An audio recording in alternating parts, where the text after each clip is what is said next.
네, 귀한 새벽에 또 여러분들을 뵙게 됩니다. 편히 주무셨어요? 예, 감사합니다. 혹시 여러분 팀과 서클을 구별하실 수 있어요? 팀과 서클의 차이. 또한 그 우리식으로 이야기를 한다면 이 공동체라고 하는 거 있잖아요. 이 공동체가 얼마나 중요한 건가. 그러나 이 일반적인 어떤 사적인 그런 모임들은 또 그렇지 않을 수 있지 않습니까? 팀이라고 하는 것은 내 마음대로 하는 데가 아니라 코치, 감독에 의해서 움직이는 데고요. 서클이라고 하는 것은 그냥 내가 뭐 안 나가고 싶으면 안 나가도 되고 나가고 싶으면 나가도 되는 그런 겁니다. 이렇게 말씀드리는 이유는 교회가 바로 팀의 역할들을 감당하고 있다. 교회는 철저하게 주님 머리 되심을 인정하고 고백하고 그렇게 움직여가는 것이 교회이어야 한다 하는 말씀 때문에 이렇게 처음 말을 여는데요. 그러면서 또 하나 저는 이런 부분들을 좀 강조하고 싶은데 이 교회의 공동체성을 우리가 이제 학교 때 그런 거 배우거든요. 지상교회, 우주적 교회 이런 표현들 배우거든요. 우주적 교회라고 하는 것은 말 그대로 뭐 이런 지교회들이 아니라 전체적으로 우리 하나님께서 함께 하시는 또 역사하시는 그런 교회를 우주적 교회다. 우리가 이렇게 신학적으로 알고 있잖아요. 그렇듯이 공동체로서의 교회성을 요즘은 좀 더 강조해야 되지 않겠는가. 너무 개교회 언젠가 이제 교회들이 버스를 통해 가지고 이제 교인들을 이렇게 실어 날랐단 말이에요. 그럴 때 아마도 그것은 이제 여의도 순복음교회가 제일 먼저 하지 않았는가 싶은데 그런 부음이 각 그런 교회들 가운데 불었어요. 그래서 교회들이 이 버스를 준비하고 버스도 뭐 1호차, 2호차 막 이렇게 준비를 하는데 3번의 한 친구가 개척을 했어요. 벌써 거의 한 27, 8년 이렇게 되는 그때예요. 그런데 이 친구가 거기서 개척을 하면서 이제 개척을 할 때 그 마음이라고 하는 게 오죽하겠어요. 한 사람이라도 더 오면은 감사하고 막 이럴 때인데 그래서 이제 교인들이 오는데 아마도 서울에 있던 분이 아마 3번으로 이사 오셨다가 너무 이제 교회가 머니까 한 달에 한두 주는 이 교회로 나왔던 것 같아요. 그랬더니 서울에 있는 그 교회 목사님이 그걸 알고 이 친구가 개척한 그 교회 앞에다가 자기 교회 버스를 딱 대놓은 거예요. 그러니 한 달에 한두 번 이렇게 나오던 그 양반의 마음이 어떻겠어요? 그리고 교육자가 와가지고 그분을 그 교회 버스에다가 태웠단 말이에요. 참 이 속이 좁아도 이렇게 좁을 수가 없어요. 여러분 이게 교회의 모습인가요? 이건 교회의 모습이 아니라고 생각해요. 더더욱 여러분 이제 우리 정 목사께서 아마 잘 하시리라고 보는데 도남제일교회만 잘 세워져서는 안 돼요. 어떻게 해서든지 이 전체 교회가 잘 세워지는 것, 이게 적어도 생각이 있는 목사와 장로들이 그 지향점을 갖고 나가야 된단 말이죠. 저는 이제 목동에서 이렇게 목회를 하면서 처음부터 저는 그런 활동이라고 그럴까요? 그런 역할들. 그렇다고 제가 뭐 목사님처럼 연합회 이런 것들을 하는 건 아닌데요. 그럼에도 불구하고 우리가 뭐 금요 기도회라든가 이럴 때는 꼭 옆에 교회들을 놓고 기도를 했어요. 우리 교회만 잘 세워져서는 안 되고 옆에 감리교도 있고 다른 교단도 있고 또 성결교도 있고 이런데 이런 교회들이 잘 세워지도록 우리 같이 기도하자고, 하나님께서 이처럼 교회들을 온전하게 세워가도록 우리 기도하자고. 근데 그게 맞는 거잖아요. 그러면서 옆에 교회 담임 목사님들을 저희 교회 헌신 예배 때 이렇게 초청을 했어요. 초청을 해서 함께 말씀을 나누고, 그때 제가 그런 표현을 했어요. 이렇게 목사님을 초청하고 이렇게 하는 것은 우리만 잘하는 그러한 우리만 뭐 하는 이런 교회가 아니라 어떻게 이 교회라고 하는 거룩한 공동체를 이루어 나가는가, 이게 무엇보다도 중요하다. 이 방송 사역을 이렇게 하다 보면요, 참 이 교단의 벽이 얼마나 큰지 몰라요. 그리고 또 그 안에는 첫날 제가 말씀드린 대로 뭐 여러 단체들이 있습니다. 여러 단체들이. 근데 그 여러 단체들이 소통을 하지 않습니다.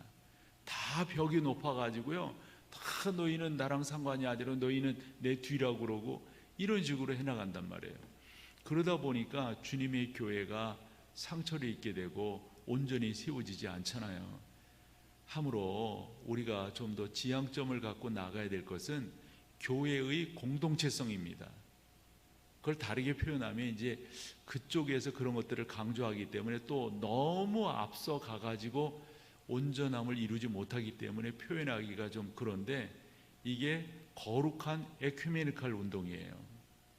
이걸 우리가 지금 행하지 아니한다면 앞으로 교회는 훨씬 더 약화될 거예요. 하니까 여러분들이 옆에 교회들을 좀 더 생각하고 옆에 교회들과 함께 나아가지 않으면 안 되는 거죠. 북아프리카의 교부로 알려진 키프리아누스라고 하는 사람이 있어요. 이 교부들이 우리 가운데 주는 여러 교훈들이 있는데 그 초대교회의 현상, 상황이 어떠했는가 하는 것을 잘 말해주고 있죠. 그런데 이 키프리아누스가 한 말이 지금까지 회자되면서 중요하게 여겨지고 있습니다. 뭔 말이냐면, 교회를 어머니로 생각하지 못하는 사람은 하나님을 아버지로 부를 수 없다. 그러니까 이 교회를 얼마나 귀중하게 여겨야 되는가. 여러분, 교회는 우리가 잘 보호해야 돼요. 근데 요즘은 너무 이 개인화가 강조되는 시대이다 보니까 공동체성이 상실된단 말이에요. 예를 들어서 목회자들도 교회를 살리기 위해서 자기를 희생하고, 장로님들도 권사님들도 교회가 상처 입으면 안 돼, 내가 손해봐야 돼, 이러면서 이제껏 신앙생활을 해왔는데 요즘은 그렇지 않잖아요.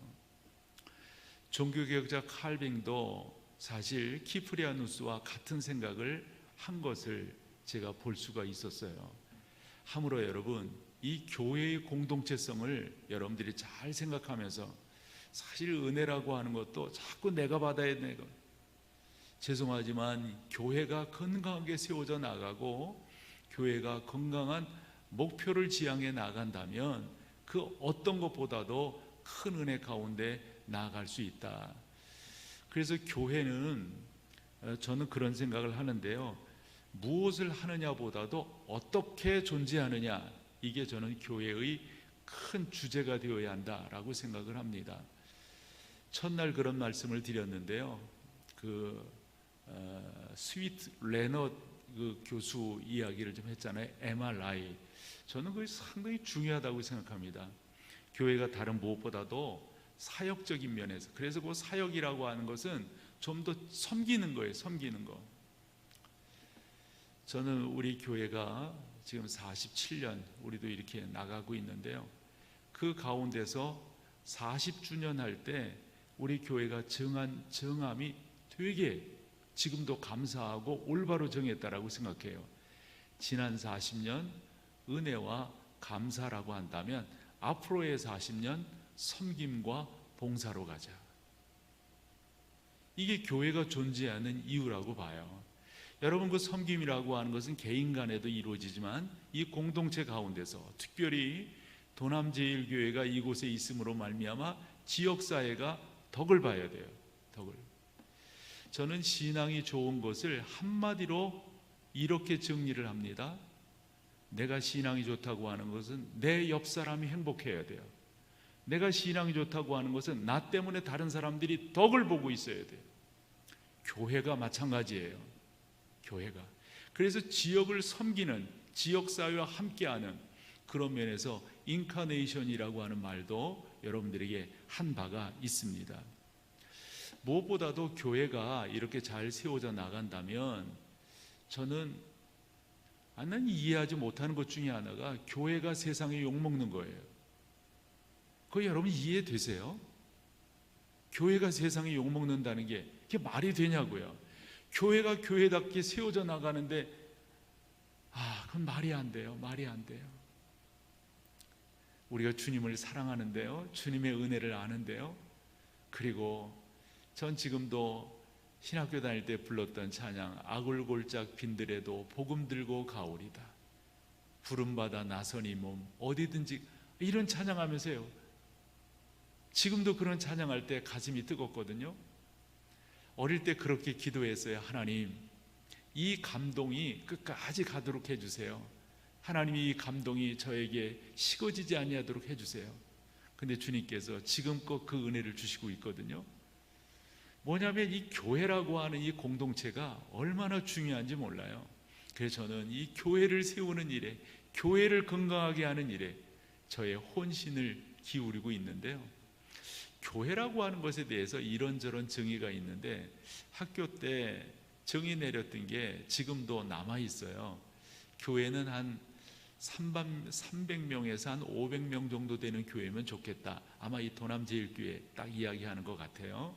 이유가 뭐냐? 그래야만이 교제와 교육과, 그래야만이 그 가운데서 아마도 제자 훈련이 적절하게 이루어지고 있지 않느냐. 그러면 구성원들은 어찌해야 될 건가? 장로님들은 이런 분들이 장로가 되면 좋겠다. 권사님들은 이런 분들이 권사가 되면 좋겠다. 사실 제가 여기 적어 있는데요, 여러분들의 형편을 제가 잘 모르기 때문에 그런 이야기는 자세하게 못하겠어요. 담임 목사에 대해서도 여러 말이 있어요.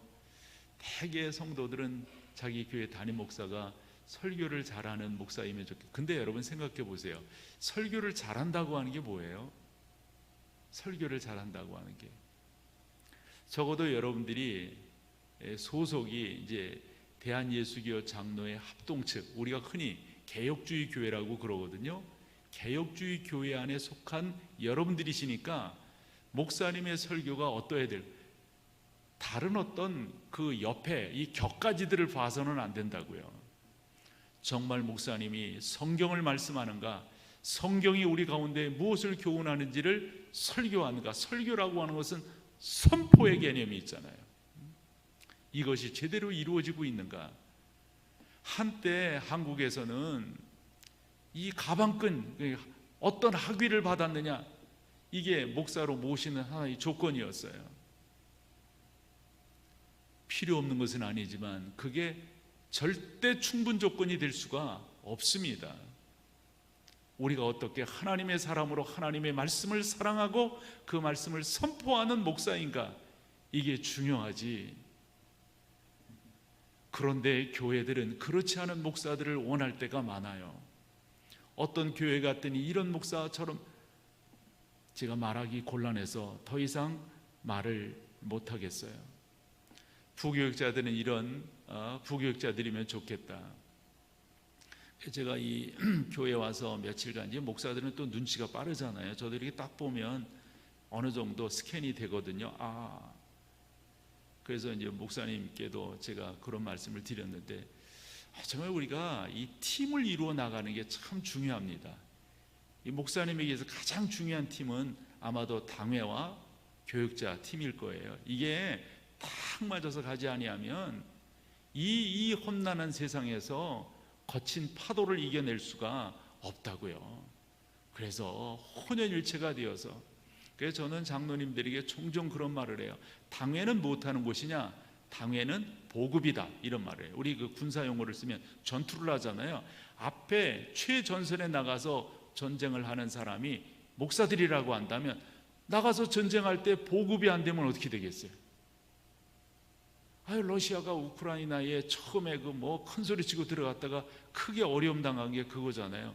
보급이 제대로 안 되니까. 어쨌건 이 교회가 그와 같은 공동체성을 이루어서 그 공동체성을 잘 해결해 나가는 것, 이게 무엇보다도 중요하다라고 생각합니다. 저는 이제껏 우리 교회에서 22년 목회를 해오면서 저의 목회의 철학은 22년간 한 번도 바뀌지 않았어요. 혹여 여러분들이 우리 교회 홈피에 들어오신다거나 아니면 지난 주보들을 이렇게 보신다 그러면 22년 동안 저는 자연적 교회 성장, 즉 NCD라고 하는 것, 근데 한국에는 그게 조금 이상하게 소개되어 있어요. 예를 들어 풍성한 교회 같은 경우는 죄송하지만 NCD를 잘 모르는 분입니다. 그런 분들이 그냥 있어요. 쉽게 표현하면 여러분, 우리가 구역과 목장의 차이가 뭐예요? 아까 팀과 서클의 차이를 이야기하듯이 그게 구분이 된다면 적어도 장로님들 클래스에서 그런 용어들이 정확하게 이해되고 해석되고 구별된다면 이 교회는 되어지는 거예요. 근데 사실 그런 용어 자체부터가 이해가 안 되는 경우가 많아요. 여러분들이 다 공부하신 분들이니까 공부 잘하는 사람들은 뭐가 다릅니까? 용어 이해가 딱 달라요. 딱 달라요. 그게 벌써 그렇지 않으면 진도가 안 나가는 거니까 말이죠. 그렇듯이 교회도 저는 마찬가지라고 생각하는데, 어쨌건 저는 그래서 이 자연적 교회의 성장, 이 NCD라고 하는 것을 일찍이 공부를 했고요.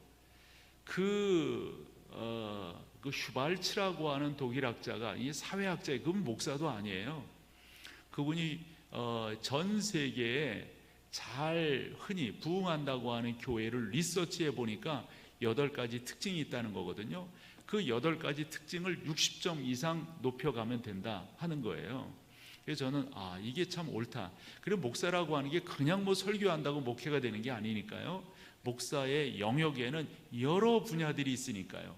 그 분야들 가운데 이 목회라고 하는 철학을 어떻게 가지고 갈 것인가, 아마 그것은 우리 정 목사께서 잘 하시리라 생각을 합니다. 어쨌건 교회를 세우고 교회를 살리는 게 무엇보다도 중요한데, 그러면서 정말 교회다운 교회는 어디에 있을까, 어떤 교회일까 살펴보게 되면은 사실 우리는 예루살렘 교회를 이야기하는데, 저는 예루살렘 교회보다도 다른 두 교회를 꼽습니다. 하나는 에베소 교회이고요, 또 하나는 안디옥 교회입니다. 안디옥 교회는 선교지향적 교회였고요, 이 에베소 교회, 오늘 우리가 다룬 이 에베소 교회는 교회 자체를 잘 지켜내는 교회였어요. 그런 면에서 교회가 이렇게 잘 나간다면 참 의미가 있는데, 저는 이 안디옥 교회 같은 경우는 사도행전 13장에 사도 바울과 바나바를 선교사로 파송한다고 하는 결정을 내린 교회입니다. 여러분, 흔한 말로 잘 나가고 있어요. 잘 부흥하고 있어요. 이유는 그 교회에 세워진 리더들의 헌신입니다. 바나바의 헌신이, 그리고 불러온 바울의 헌신이 남달랐어요. 그런데 이 안디옥 교회가 참 귀한 것은 그 두 사람을 선교사로 파송을 했다는 사실이에요.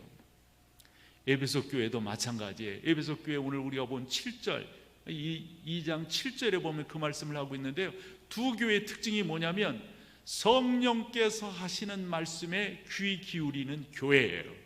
이게 교회가 교회다워지는 너무도 귀한 은혜입니다. 목회자도 늘상 하나님께 여쭈어야 되죠. 하나님, 우리 교회가 어떻게 하면 좋겠어요? 어느 방향으로 가면 좋겠어요? 저야말로 그런 질문을 늘상 하거든요. 저는 건강한 질문을 하는 사람이 건강하게 승리하게 된다, 의미는 비교해서 생긴다라고 하는 생각을 저는 갖고 있으니까요, 그렇게끔 해나가는 거예요. 그래서 안디옥 교회는 어떻게 해서 주님의 사랑을 받은 교회인가? 에베소 교회 오늘 보면은 우리 주님께서 떠나시겠다고 하는 말씀을 하시지만, 우리가 그런 거 있잖아요. 우리나라의 정서, 너 나가 죽어, 진짜 죽으라는 말이에요. 너 내 자식 아니야, 너 호적 파가라는 말이에요. 정신 차려서 우리 똑바로 하자, 이런 말 아닐까요? 김소월 씨의 진달래가 그런 의미를 담고 있어요. 가시는 길에 고이 뿌려 드리오리이다. 들여 밟고 가시오. 진짜 그게 여러분 밟고 가라는 말입니까? 가지 말라는 말이죠. 십리도 못 가서 발병 나네. 그러면 쌤통이다, 너 나 떠나더니 십리도 못 가서 발병 난다. 그럼 발병 나라는 말입니까? 가지 말라는 말이죠. 에베소 교회를 향한 우리 주님은 바로 그와 같은 마음을 가지고, 우리가 그런 거 있잖아요. 아무나 교육시키고 아무나 훈계하는 거 아니잖아요. 될성 싶으니까 교육하고, 될성 싶으니까 훈계하고, 어떨 때는 회초리를 들기까지 하는 거란 말이죠. 그래서 저는 여러분의 교회가 뭐 여러 군데 교회를 우리가 소개하며 교훈을 얻을 수 있겠지만, 이 에베소 교회를 다시 한번 생각하면서 우리 교회는 어느 방향으로 나아가야 될 것인가 함께 생각을 해볼 때, 이런 모습이 우리 가운데 있다면 한 번 더 회개하고 돌이키는 모습이 있어야 되겠죠. 뭘까요? 오늘 본문 4절입니다. 그러나 너를 책망할 것이 있나니 너의 처음 사랑을 어찌했다요? 버렸다. 처음 사랑을 버렸다. 에베소 교회가 처음 사랑을 버렸다고 하는 말이 뭘까요? 우리 사랑 그러면 여러 가지로 표현할 수가 있는데, 아마도 우리 정서 가운데 사랑을 제일 잘 표현해 준 것은 가시곡이라고 하는 소설이 아닐까 싶어요. 부부가 헤어지게 되죠. 그 아이를 남편이 키웁니다. 그런데 그 아이가 백혈병이 걸리게 돼요. 아빠는 특별한 재산이 없어요. 돈이 없어요. 그래서 궁여지책으로 생각한 게 자기의 장기라도 팔아서 아이를 고쳐야 되겠다. 그러고 검사를 받는데 웬걸 간암 말기라고 하는 진단을 받습니다. 더 이상 뭘 할 수가 없어요. 그때 마침 헤어져서 다른 남자랑 살고 있는 아내가 와서 자기 아이를 데려가겠다고 합니다. 아이가 병이 있는지도 몰라요. 데려가겠다고 합니다. 그때 이 아버지가 아파하면서 이 아이를 보냅니다. 그게 가시고기입니다. 자기의 살점을 나눠주면서 이 새끼를 살려내는 그 부성애, 모성애 뭐 이런 거 있잖아요. 어찌 보면 사랑을 그렇게 설명할 수가 있을 겁니다. 가끔 교회 안에서도 저는 참 목회하면서 그런 부분들을 이렇게 볼 때 가슴이 짠한데, 자녀들 때문에 아파하는 그런 부모님들, 그러면서 주님 의지하고 주님께 구하면서 간절함으로 나아가는 그런 부모님들을 뵙게 됩니다. 처음 사랑에서 멀어졌다라고 하는 것은 우리가 교회적으로 본다면 다른 게 아니에요. 그런 놀라운 사랑이 있는데 그 사랑에서 예전에는 그렇지 않았더랬어요. 예를 들어서 예전에는 기도할 때 그 기도가 뜨거웠었고요, 찬양할 때 찬양이 뜨거웠어요. 우리 교회 와서 집회를 인도하면서 찬양 인도하는 모습이 너무도 감사한데요, 여러분, 요즘에 은혜의 코드는 찬양입니다. 여러분들이 찬양에 여러분들의 마음의 문을 여셔야 됩니다. 찬양은 고백입니다. 릭 워렌이 그런 말을 했어요. 찬양이 뭐냐? 거기도 우리와 같은 고뇌들이 많았더라고요. 뭐 악기에 대한 고뇌들, 드럼이면 드럼, 그다음에 전자기타면 이런 악기에 대한 고뇌들이 그 미국 사람들도 많았어요. 그리고 그 사람들도 그 고뇌한 내용을 보면 이 파이프 올겐, 전자 올겐 이런 쪽의 반주를 갖고 찬송을 해야지, 이런 식의 그 리고랜도 되게 그런 고민을 많이 해요. 그러면서 이 양반이 찬양이 뭐냐라고 정의를 내리는데, 찬양은 곧 리듬이다 그래요. 리듬. 가사는 예나 지금이나 담고 있는 건 똑같습니다. 바뀐 것은 딱 하나예요. 리듬이에요. 근데 저는 요즘 리듬이 저한테는 익숙하지 않아요. 그렇다고 해가지고 그것을 안 하면 안 된단 말이에요. 여러분, 제 나이 우리 장로님 58년 개띠 기억하세요? 네? 장로님 때 기타 쳤어요, 못 쳤어요? 혼났어. 기타 친다고. 이런 이 드럼이 이렇게 들어온 게 그렇게 오래되지 않아요. 그런데 리듬인 거예요. 그러면서 리고렌이 이렇게 교훈을 냈어요. 찬양하고 그럴 때 쭈삣쭈삣하는 남자들이 거기도 많았나 봐요. 미국인데도. 그때 그 양반이 예로 드는 게, 여러분들이 야구장에 갔을 때, 이제 LA에 있는 교회니까 거기 야구 두 팀이 있잖아요. LA 다저스와 에인절스가 있잖아요. 여러분들이 야구장에 가서 홈런 쳤을 때 어떻게 하냐 이거예요. 여러분 어떻게 하겠어요? 여러분 팀이 아주 말 안 하기로 작정을 했으니까 나도 그냥 넘어갈게요. 어떻게 하겠어요? 함성 치잖아요. 와, 그러고 함성 치잖아요. 찬양은 함성이다. 맞아요, 틀려요? 나는 노래를 못해요. 박자가 두네요. 나야말로 이 박자에 아주 내 박치예요, 박치. 못하는 게 많아요. 그렇다고 믿는 여러분들 감사해요. 박치라고.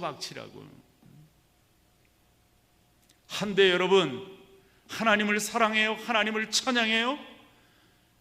여러분 한번 우리 교회 검색해서 금요기도회 어떻게 하는가 봐보세요. 금요기도회 어떻게 하는가 봐보세요. 여기 장로님들 혹여 그런 것에 대해 내 마음에 안 들어 이러시는 분 계세요? 나 이 장로님들에게 말하기 되게 편하더라고. 거반 비슷하니까 내가 쫄릴 게 뭐가 있어. 손 왜 못 들어? 나는 이런 생각, 내가 들면 다 안다. 내가 들면 나야말로 점잖기로 하면 누구한테 빠지지 않는 사람이에요. 번쩍 손들어. 어느 날 나는 깜짝 놀랐어요. 내가 금요 기도회 때 계속 서서 예배를 드렸더라고. 그래서 내가 끝나고 나서 저기 내 비서 목사한테, 야 그럼 좀 앉으라고 말을 좀 해주지, 니들만 앉고 나는 서 있게. 근데요, 제가 그게 감동이 되어서 서 있었어요.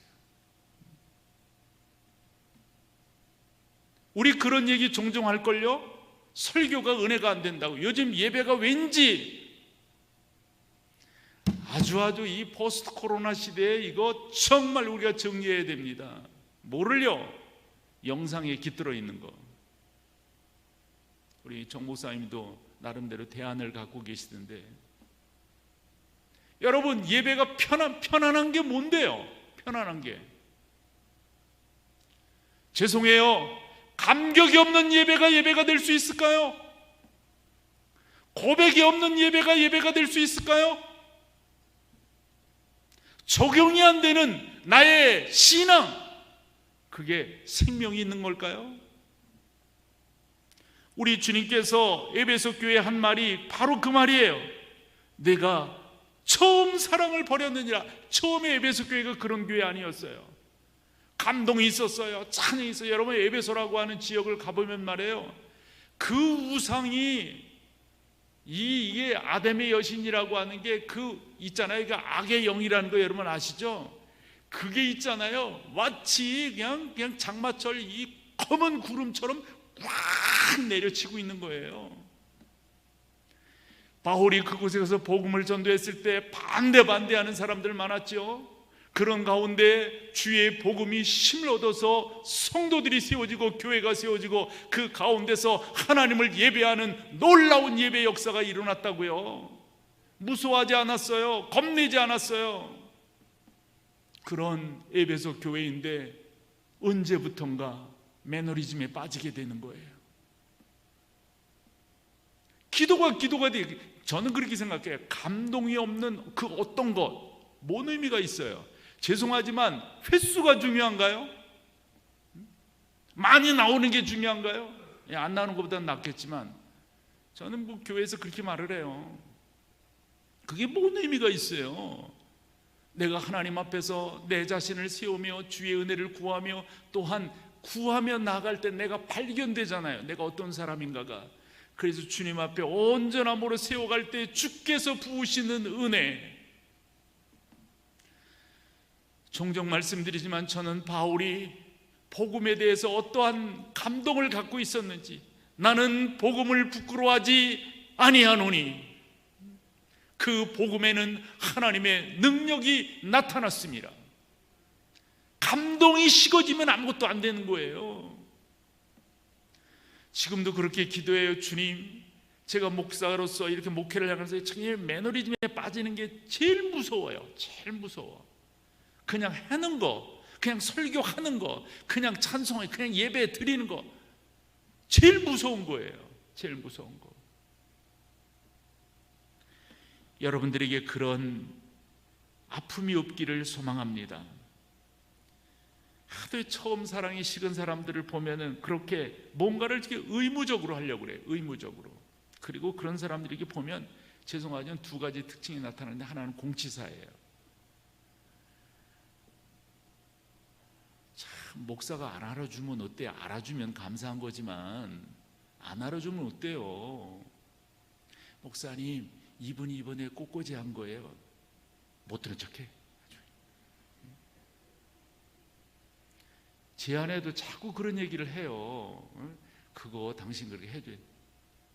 못 들은 척해. 죄송하지만 여러분, 저에게는 어떤 경험이 있냐면요, 제가 그 예전에 대학부라는 표현을 썼었잖아요. 그 지도할 때 저는 이런 주관을 갖고 있어요. 여름철은 봉사고 겨울철 수련회는 우리가 은혜를 사모하는 집회를 하자. 하여튼 봉사를 해야 돼. 여러분, 왜 봉사를 해야 됩니까? 왜 교회가 그런 일을 해야 됩니까?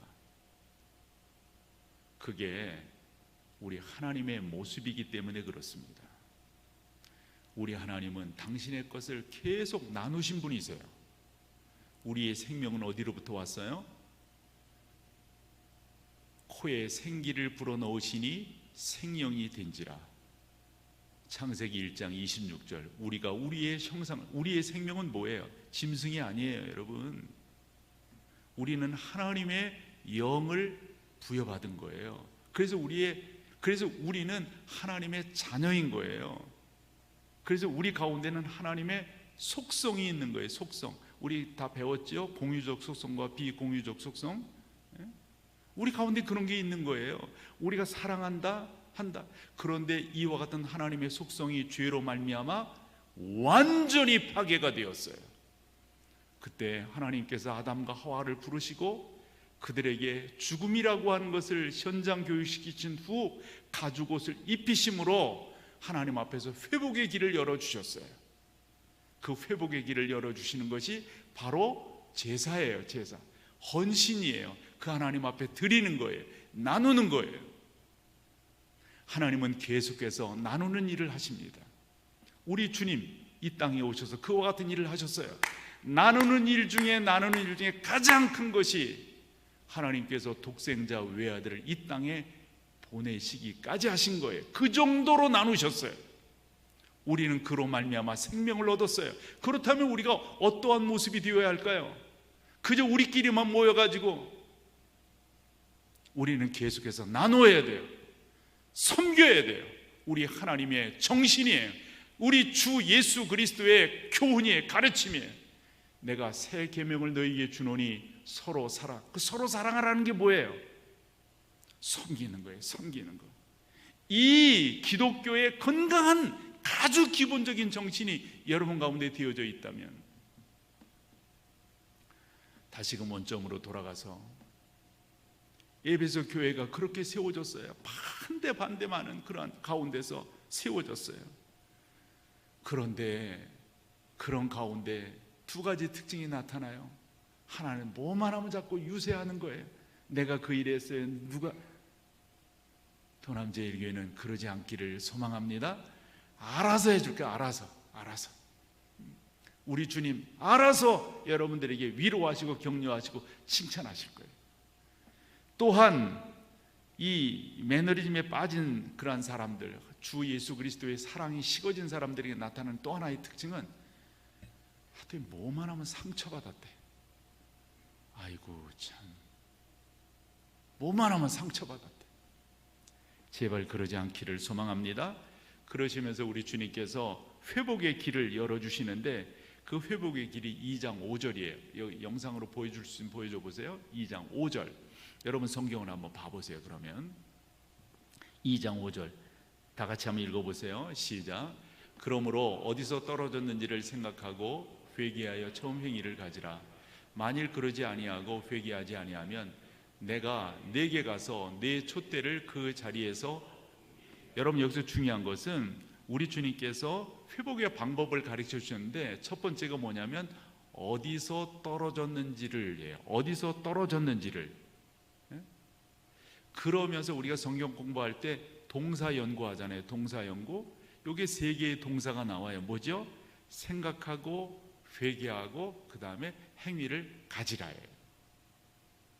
그래서 여러분들이 한 번 더 생각해 보는 거예요. 한 번 더 여러분들이 내가 어떤 부분인가 회개하는 거예요. 또 그 가운데서 올바름을 취하며 나가는 겁니다. 에베소 교회는 참 좋은 교회였어요. 2절 3절을 보시면 내가 내 행위와 수고와 내 인내를 알고 또 악한 자들을 용납하지 아니한 것과 자칭 사도라 하되 아닌 자들을 시험하여 그의 거짓된 것을 내가 드러낸 것과 3절 또 내가 참고 내 이름을 위하여 견디고 게으르지 아니한 것을 아노라. 그런데 이게 생명으로 지속적으로 나타나지 못하고 그 가운데서 어찌 보면은 습관이 되어져 버린 습관이 되어져. 그럴 때 다시 한번 내가 왜 그러지? 내가 어디서 잘못됐지? 내가 어디서 떨어졌지? 나를 한 번 더 살피고 주의 은혜를 구하며 여러분들이 나아간다면 여러분 큰 은혜를 여러분들이 누릴 수 있으리라 생각을 합니다. 신앙생활이라고 하는 것은 나를 치는 거 아닐까요? 나를 쳐 복종시키는 거 아닐까요? 저는 요 근자의 고린도 전서를 새벽 시간에 성도들과 상고하면서 특별히 9장에서 한 구절, 10장에서 한 구절이 저에게는 큰 제 삶의, 제 신앙의 도전이 되고 있어요. 그 하나는 나를 쳐 복종시킨다고 하는 거예요. 여러분, 신앙은 다른 게 아니에요. 자기를 치는 거예요. 자기를 치는 거예요. 그와 같이 신앙생활을 여러분들이 해나가고, 그 다음에 바울이 또 10장에서 뭔 말을 하냐면, 그 고린도전서 10장에서 아마 10절 요 정도 있을 거예요. 제가 정확히 구절을 기억을 못 하겠는데 뭐라고 표현하냐면, 선줄로 생각하느냐 넘어질까 조심하라. 요럴 때 아멘 해야 되는데 항상 여기 템포를 놓치더라고. 선줄로 생각하느냐 넘어질까 조심하라. 여러분 그렇게 나가셔야 돼요.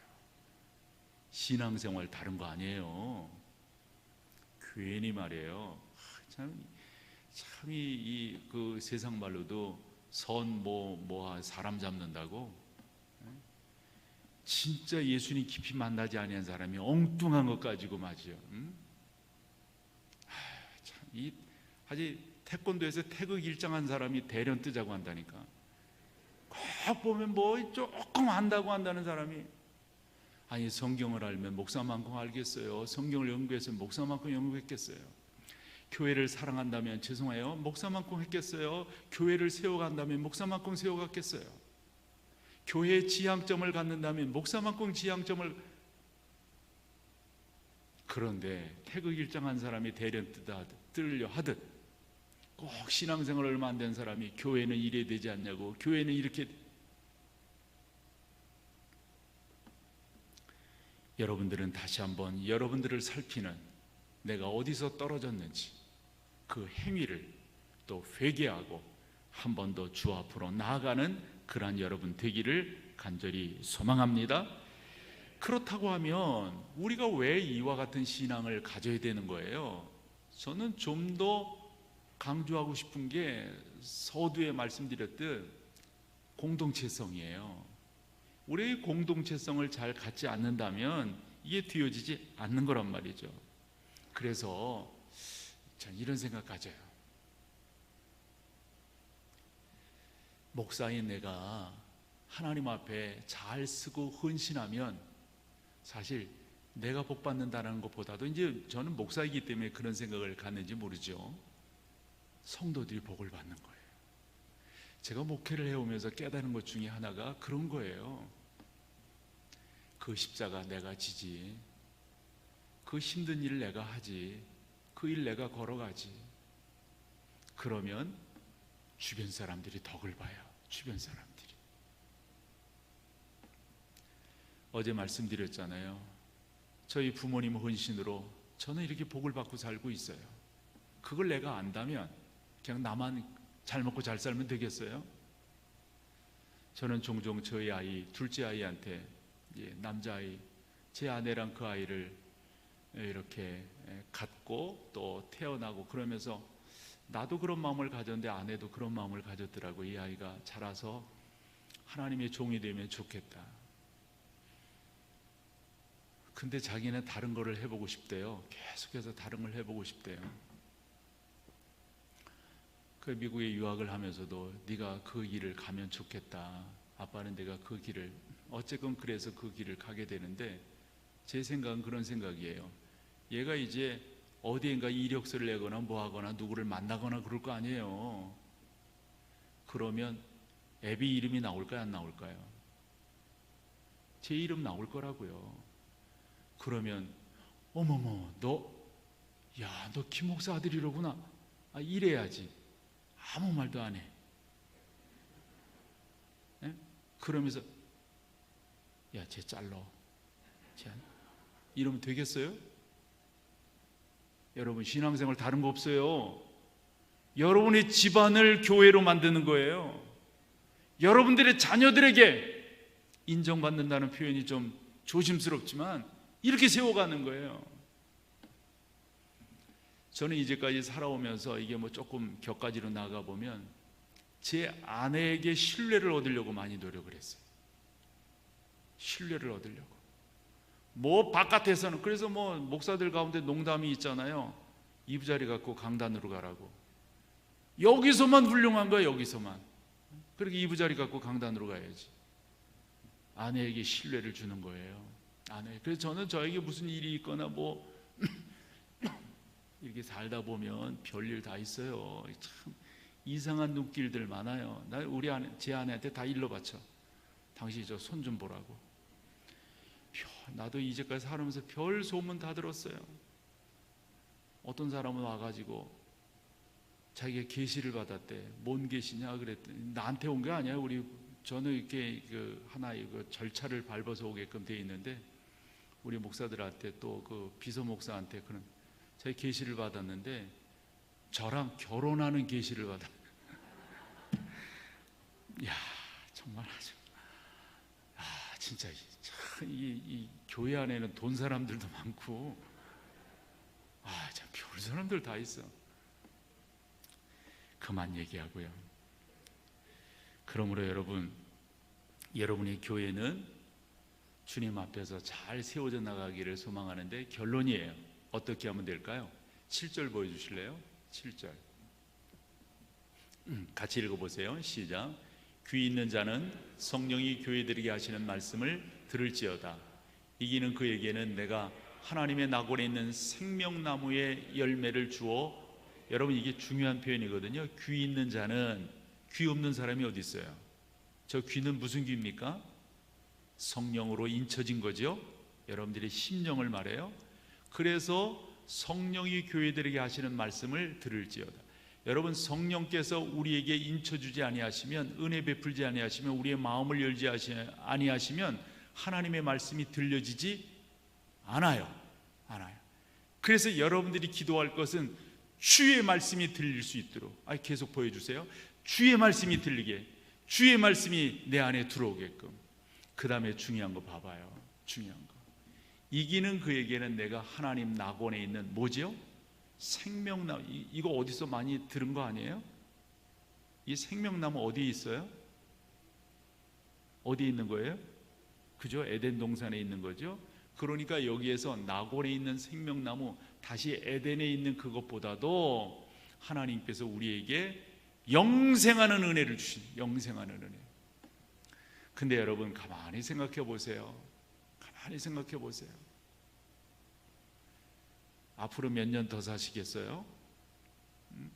우리 얼마나 더 사실까요?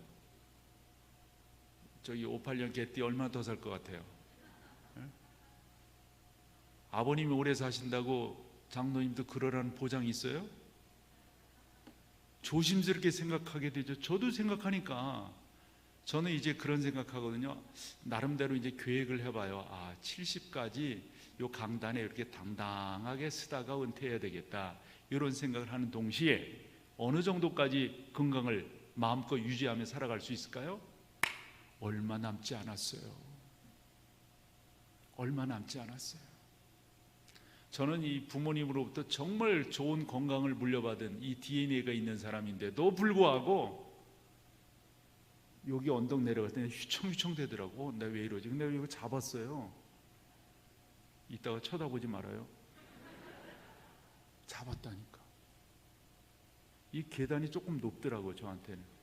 그래서 조금 내가 그 스키를 타다가 이쪽 무릎이 완전히 꺾였었어요. 그걸 제가 응급처치를 그 자리에서 했습니다. 딱 펴가지고 슈이어 하고 눌렀어요. 그리고 앰뷸런스로 바로.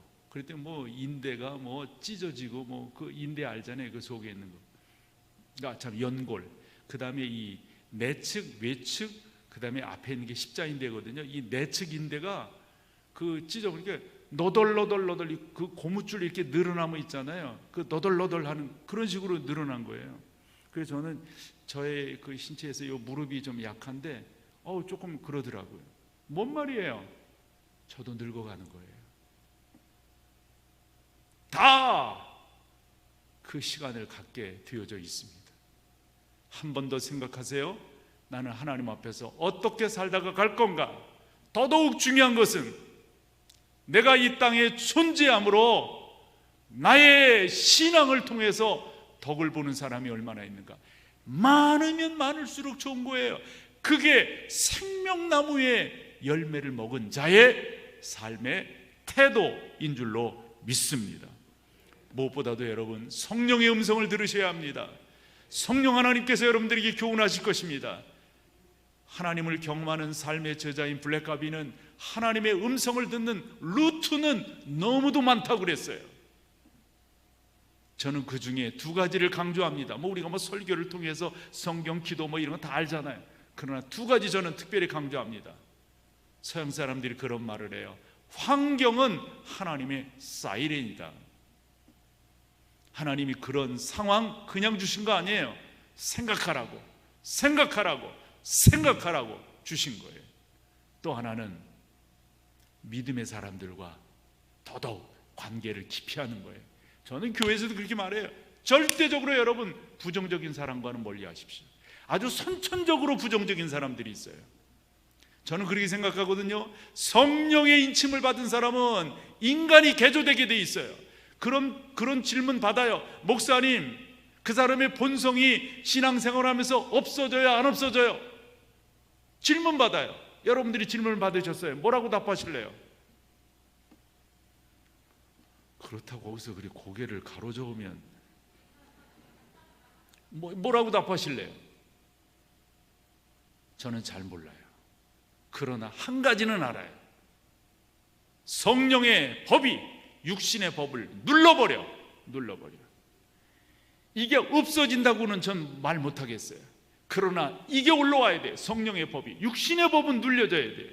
이것을 우리가 신앙생활을 하면서 계속 견지해 나가는 것, 유지해 나가는 것, 이게 무엇보다도 중요합니다.